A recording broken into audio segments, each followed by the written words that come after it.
Hence, the general is skillful in attack, whose opponent does not know what to defend, and he is skillful in defense, whose opponent does not know what to attack. It's one of the many pieces of wisdom that General Sun Tzu has to share in regards to war strategy.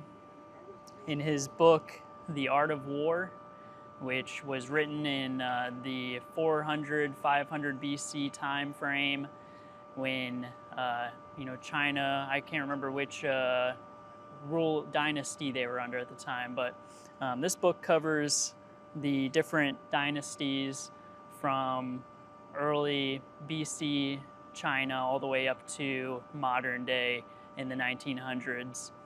And you get to see how these strategies have been used not only by Chinese military, but by all forms of military across the world throughout history.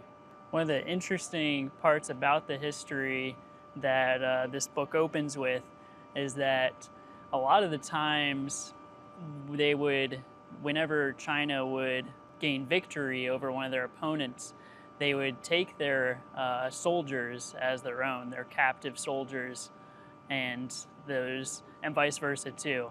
If China ever lost, the enemy would take their generals even to be generals for themselves.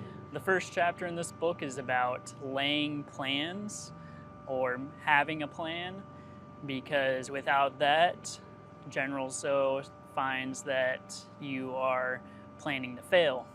And he says, the general who loses a battle makes but few calculations beforehand. Thus do many calculations lead to victory, and few calculations to defeat. How much more do no calculations at all pave the way to defeat? And what Sun Tzu considers a win or a defeat are very rigid lines. He says that avoidance of mistakes establishes the certainty of victory, for it means conquering an enemy that is already defeated. However, if you make mistakes, you lose certain advantages that should have been accounted for, he considers that as a total loss would be. When considering weak points and strong points in both your own army and the enemy's army, Sun Tzu says, whoever is first in the field and awaits the coming of the enemy will be fresh for the fight.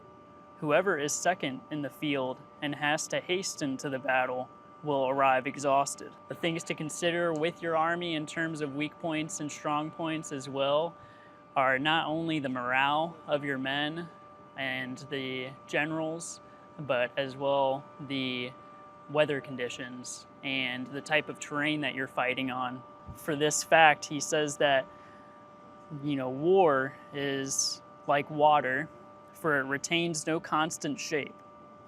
So in warfare, there is no constant condition.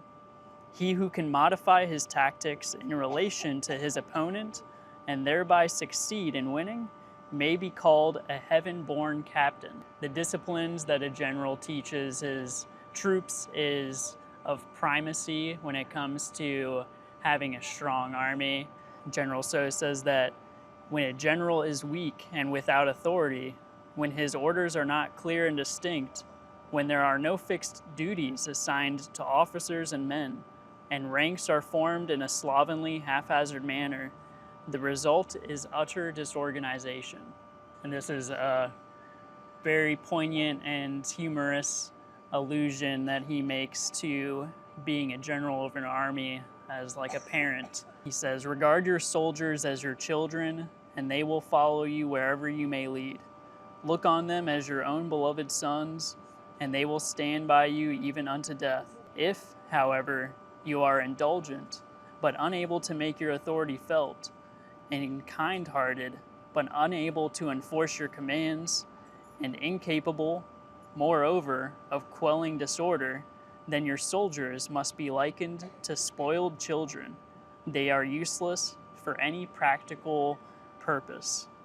If, however, you know the enemy and know yourself, your victory will stand in no doubt.